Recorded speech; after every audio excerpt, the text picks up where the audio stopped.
Hello guys and welcome to How to Socials. In this video I am going to show you how to set up a Zoom meeting on your phone. So let's start. First open the Zoom app. If you are not signed in already, then do it right now.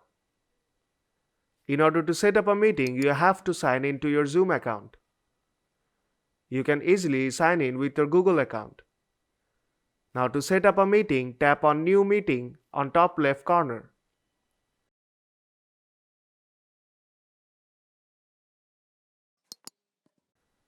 Then tap on Start a Meeting.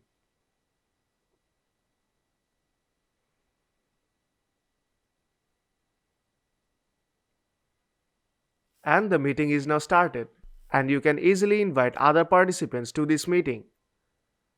And that's how you can set up a Zoom meeting on your phone. So if this video helped you out, then don't forget to leave a like, and see you in the next tutorial.